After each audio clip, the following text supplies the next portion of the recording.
Good Monday to you, everybody in COM 831. Welcome to week, boom, one. How is everybody doing? Welcome to the fall semester 2025. Mm, Let's get things started off right with some coffee, as always. And what do we have here? What is the cup for this for today, this week? Oh, it is the new Yellowstone National Park cup. Um, I have a love-hate relationship with our national parks. I encourage you to visit them. I'm not saying don't indulge, but for someone such as myself that likes to spend a lot of time in the backcountry, that is backpacking and trekking, national parks kind of a mixed bag. On the one hand, some of the most beautiful land that we have in this nation, because national park. But on the other hand, highly regulated and very restrictive in terms of what you can do and where you can plop yourself down and where you can sleep and what you can bring, what you have to bring out, and so on and so forth. And if I want regulations about where I can sleep, having to pay for it, when I can be there, when I have to leave, I'm going to a hotel because that's what that is. But anyway, I encourage you to take a look at this because for most folks that don't spend time in the backcountry, on the front end of a national park is a good way to connect with our nation's natural spaces. So I highly encourage that. All right. Mm, Much better now. You're a sufficiently caffeinated communication instructor. You might be saying, that's wonderful, Dr. Gardner, but what does national parks or what do national parks have to do with communication and digital age? And I would say not a whole lot. Uh, I suppose in some ways we could look at the question, um, how do we interact with the space around us in an increasingly mediated manner, that is through screens, and that includes natural environment. That might be an interesting question, but that's not what we're doing here today. Week number one, we have a couple of housekeeping items before I get to the readings. That is things that you need to do to start off the course and start off the week. Okay, first things first, you always want to do when you get into a new course, go ahead and lay your hands on the syllabus, and this course is no exception to that. All right. There's a lot of stuff that syllabus that we instructors have to put in because it's what the university needs you to know. But you could kind of skip to it. Look for things like what sort of assignments are going to be um, covered in this course. What's the point distribution, and then of course you get to the schedule, which is on about page 7 of the syllabus. Now, one thing that you're going to notice about the classes that I do, and by the way, welcome to a number of you. I see many a familiar face from the summertime. Good to see you back. And then some new faces, some folks I don't know. I'm looking forward to getting to know you. Okay, Valerie, good to see you, and Cynthia, you're back. Tamara, you're back. Brianna, always love your firecracker personality. Good to have you here. Okay. And then everybody else, welcome. All right. So the first thing you want to do is lay your hands on that syllabus. And one of the things you're going to notice about this class, if you've not had a class with me before, is the due date week by week is slightly different. I do not end nor start the week on the weekend, Sunday or Saturday. I'd like to say that I keep an observance of the Sabbath religiously, no pun intended. I mean, I am at worship on Sunday, as we should all be. But that doesn't mean that I don't do any work. I might have to mow a lawn or I'm going to do this or that. However, I do not want a course that lays that burden on you. If that's a day that you like to abstain from work and stay focused on other things. So I've never really been super crazy about courses whose due dates are Sunday night. As such, the week begins for this course Monday. Well, it begins Tuesday morning of each week. It ends Monday at 11:59 p.m. Eastern time. Like right now, we're in daylight time, and we'll fall back to standard time sometime. Was that November? Don't remember. Anyhow, so here's what I, as you go through week by week, what I don't want you to do is, number one, put off doing the readings and such until the end of the week, and then number two, put off engaging with your classmates until the end. If you want, do the readings and sort of and then do your response, first thing Monday.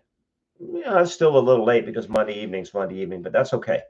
All right. So the idea here is in beginning the week on Tuesday, you have breathing space on the weekend and especially Sunday to do other things.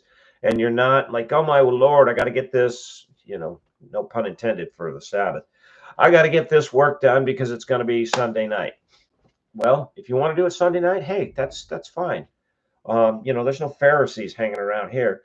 But if that's a day that you prefer to take it easy insofar as the other classes allow you to do so, well, okay. First thing Monday morning, you can get it. Or if you work and you're going to school, first thing Monday night, when you come home after work, it's up to you. All right. So you'll notice that's a smidgy bit different. Okay. So the next thing that you want to do after you lay your hands on the syllabus is take a look at the point spread, what's going to be expected from you. We have in this class four ways that one moves through the material and accumulates points. Number one is the week by week discussion sections. Okay, I do read your discussion sections. I rarely break in to the discussion sections. The discussion portion of this course is meant for you to engage in ideas and exchange with your fellow students. All right. So unless somebody's behaving badly, we don't do that because we have an honor code here at Regent.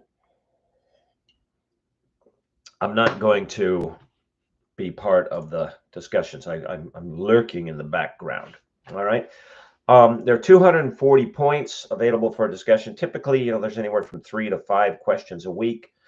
And I usually, actually, the way it ends up is I'll end up offering more than 240 points total for all the discussions. So there's a little slack in there for you to pick up some extra points. All right. That's one. Then there is a research paper. I'll post information about that coming soon. But here's something that is also a little different than maybe a course that you've had before. If you've not had me for a course in which you do a research paper, all right. And this, I think those of you who had me this summer, you did not do a research paper. You did a group project. Okay. Think of it like this in the doctoral program. The point of doing a paper is a skills mastery exercise. Do you have a good handle on a particular methodology? Do you understand how to construct a informative annotated bibliography? This sort of thing. It's just like building birdhouses. All right, you're not gonna live in the birdhouse. I mean, you could publish the paper, but it's a skills building exercise. All right. As such, here's what I found over the years, both reflecting on my experience as a student and my experience as a professor. The standard model of, okay, here's a paper topic. Yes, that looks good. Go out, research, see at the end of the semester, and then you turn your papers in at the end of the semester. That's not super helpful for me or for you. All right. Why? Well, because for a standard PhD length paper, somewhere between 20 and 25 pages, or 25 to 30, depending on if you count, bibliography, works cited and any appendices and stuff like that. Okay. So let's just take 25 pages and you times that by, like 15 people. I mean, what do we got here? 1, 2, 3, 4, 5, 6, 7, 8, 9, 10, 11, 12, 13, 14, 15, 16, 17, 18 people. 18 times 25. Now that's like 2,000 pages. And I'm a fast reader, all right, and pretty fast on my feet in terms of an evaluator of text. But can I really give you meaningful feedback? All of you, 2,000 pages worth within the space of 3 or 4 days, because that's the typical window that I have before final grades are due. Not really. Nothing that's really helpful to you, and it's frustrating to me. And then I remember as an undergraduate, I'd get a paper back at the end of the semester. Did I really dive into that paper and go, oh boy, what did Professor so-and-so have to say? I'm going to learn a lot now. No, because why? It was the end of the semester, and something else was coming. It was Christmas break, and I was back to work, or I was back to home, or it was the next semester, and I was busy getting geared up for that. And then dive into these comments, okay? So to maximize my ability to give you useful feedback and to maximize your ability to utilize that useful feedback, I do something a little different here. I break the paper into 2 parts, and we attack it essentially in the same way as you will attack your dissertation, and more on that is you attacking your dissertation here in just a second. So we're going to have 2 due dates, but it's just 1 paper. All right. The first due date is you'll do the first part of the paper. You're going to do just like you would do if you were proposing your dissertation. You're going to do an introduction. You're going to do not a bibliography, but you're gonna do a literature review, and then you're going to talk about your methodology. So here's why I'm going to study what I'm studying, and this is what it is that I'm studying. This is what other folks are saying about it, and this is how I plan to gather data and how I plan to attack it. Okay, now, for those of you that want to use a quantitative methodology, if you have not already, this week now, beginning right here at the beginning of the class, I strongly encourage you to start the IRB certification process. They've changed it as of last year. There is a new training. I mean, it's online. It's not, like building a rocket ship or something. It just takes a little bit more time. It's called the CIT, Training City, or, whatever you like. Just call it the initials or pronounce it together. And then once you finish with your CIT training, your certificate, then study by study, if you're going to use a methodology that engages people in any way, whether it's quantitative or qualitative. I said quantitative, but if you're going to be surveying and interacting with people, you've got to get IRB approval. And then what you do is, once you have your city certificate saying, yes, I understand the laws about ethical research and privacy and all that stuff, then you contact me as the instructor of the course. And you say, hey, I'm going to submit my IRB application, and there's a this stuff is not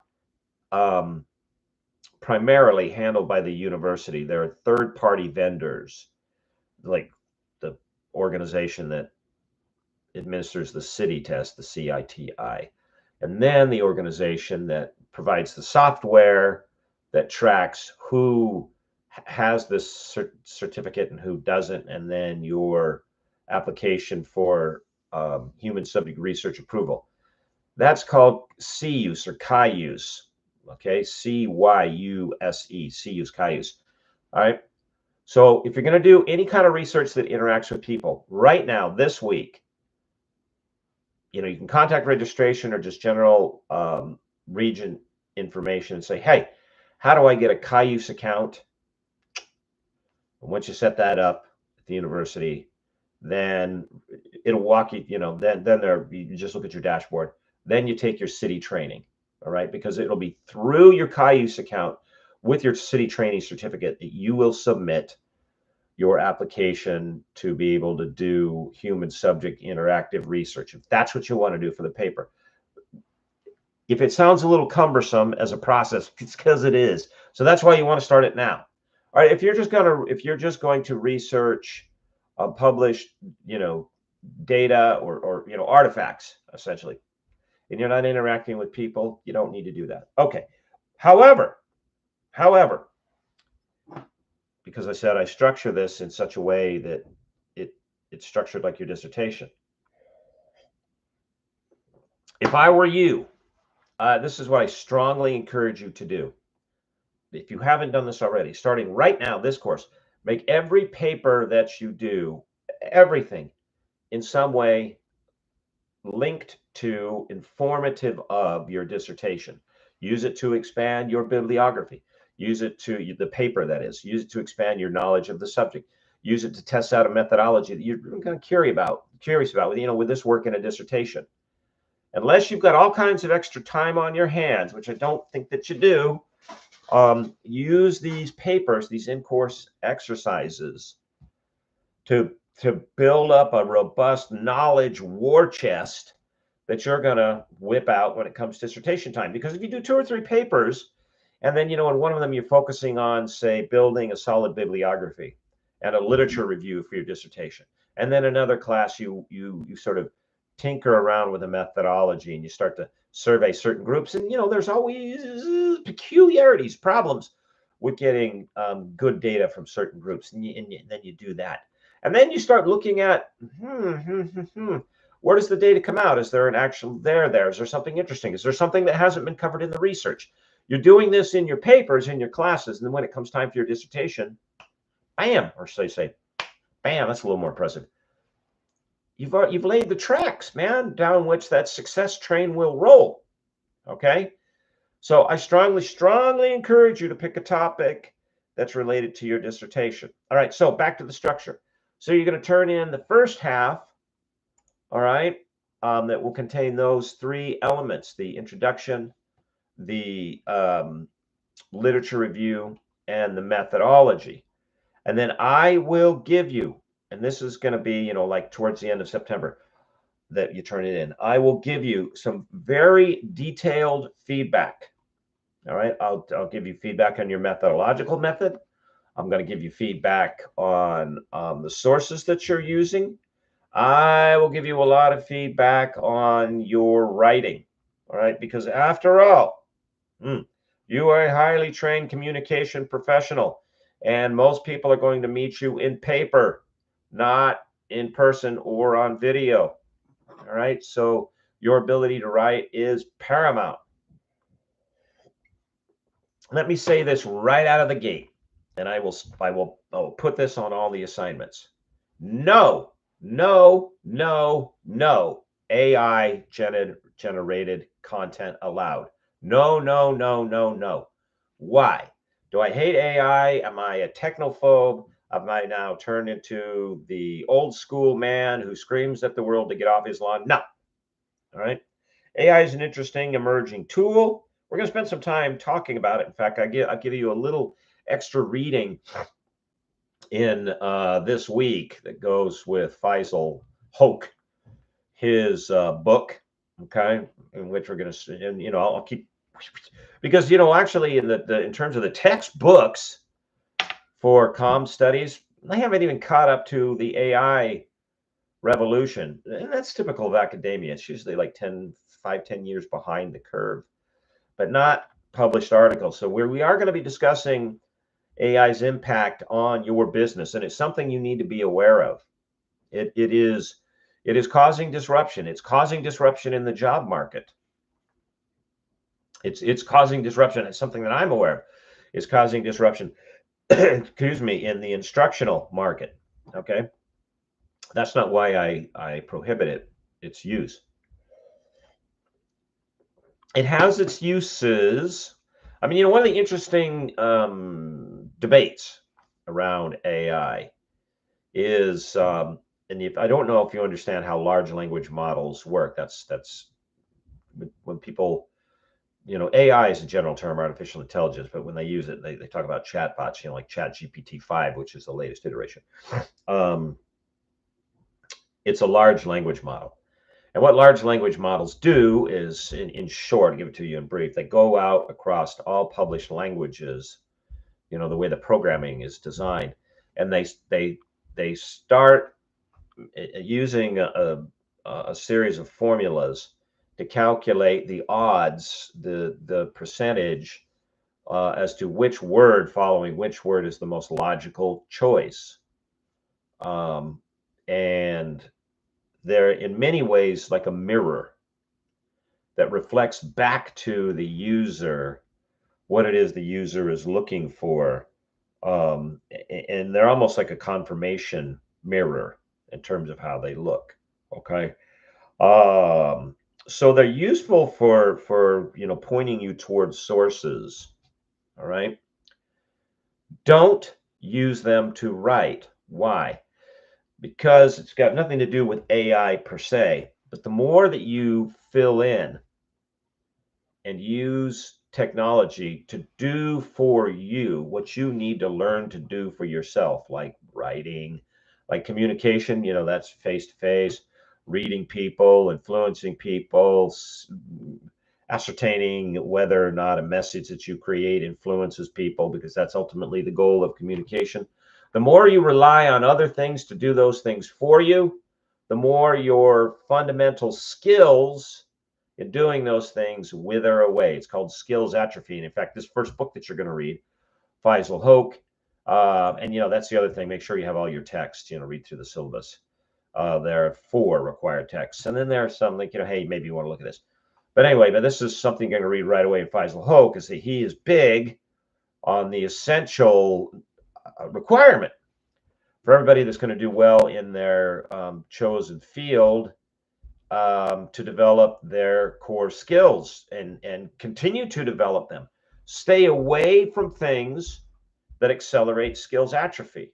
It'd be like, having your arm in a cast or a sling and never using it. Well, of course the muscles are going to wither and atrophy because you're not using it. All right. So relying on this technology or using this overusing this technology is not a net gain for you. All right. So I don't allow it. And look, let me just share this with you. As a thinker and a scholar, a student, I was there when the search engine was born. I mean, the internet was around a long time before I came along, but the way in which you found stuff was very cumbersome prior to widely available search engines. 1996 was when Google launched. Okay, there were a couple search engines before that. They were so-so. All right. So I learned how to find things out on the internet, old school. And then I studied and worked carefully and learned the operation of search engines. I was even the CEO of a company that got killed in the .com bubble that ran a search engine. All right. So what's the point? I'm not flexing on you here. What's the point? I know this stuff really well. All right.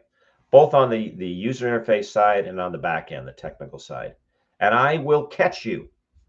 I catch AI material. I can smell it. All right. And I will withhold points accordingly. Don't do it. I'm not against the technology. All right. But I'm against the skills atrophy that a reliance on the technology brings. Okay.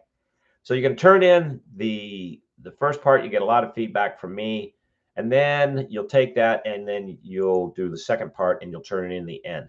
And for those of you who haven't had me before, here's the deal. Everybody's always saying, oh, writing is rewriting and you got to, rewrite. Okay, great, fine.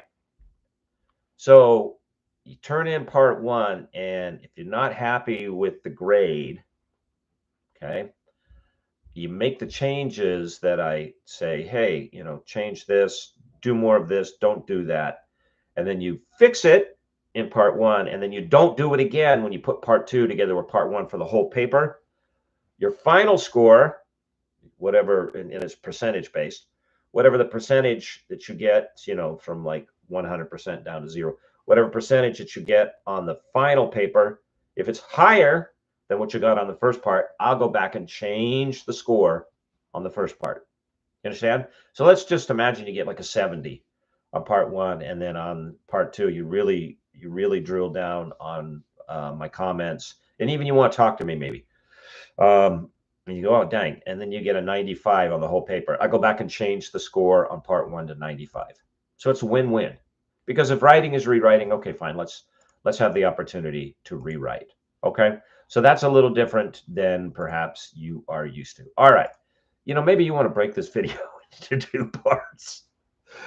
You know, take a break. Okay. Because those are the things that I need you to do to start the week in terms of the material. Get the syllabus, make sure you have the books. They're all available through Amazon. You can even get them in, you know, Kindle form, I think. Okay. Make sure you understand the assignments and what's, you know, what the point values are and what's going to be when, and you understand when the due dates are and all that stuff. Okay. Next, every single class online now for every single week. First week for every university requires that you take a participation quiz. This quiz is merely to find out that you're actually in the class, registered to the class. You're not a bot, and you're not here collecting student school money, loan or otherwise, and then disappear. Because I'm sure nobody here, but believe it or not, there are people that sign up for online courses at universities. They create accounts that aren't really them. They take money, and they never actually complete the course, and off they go. All right. So each course now in each semester in week 1, you have to do a participation quiz. There's no way to get it wrong if you just pull out the syllabus as you take the quiz. All right. But if you don't take the quiz by the end of the first week, all right, then the registrar's office starts the process of disenrolling you, which you don't want. All right.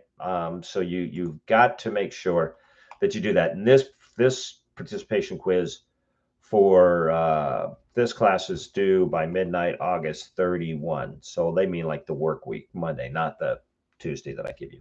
Okay. So make sure that you do that. That's in the quiz section. And there's actually a link in the module. Okay. So module 1 is up. Chapters 1 through 3 and everything connects. I think you're going to like this book. Okay, it's dated now. It's about 10-something years old. I've been thinking about replacing it, but I really like what the main author Faisal Hoque is up to, so that's why I keep it. And then you will see in the discussion section there are 5 discussion questions, 4 points each. You need to answer and then engage with 3 of your classmates, and that's a total of 4. Okay. All right. Because now normally I try to keep these videos between like 15-20 minutes. I see this one is coming up on 30. Okay. But I think that's enough for the first week. All right. Welcome. It's good to have you here. I'm happy to see you. I think, you know, I have what I know is for you a engaging and interesting course. All right. Make sure you get the syllabus. Make sure you understand the schedule. Make sure you take the participation quiz.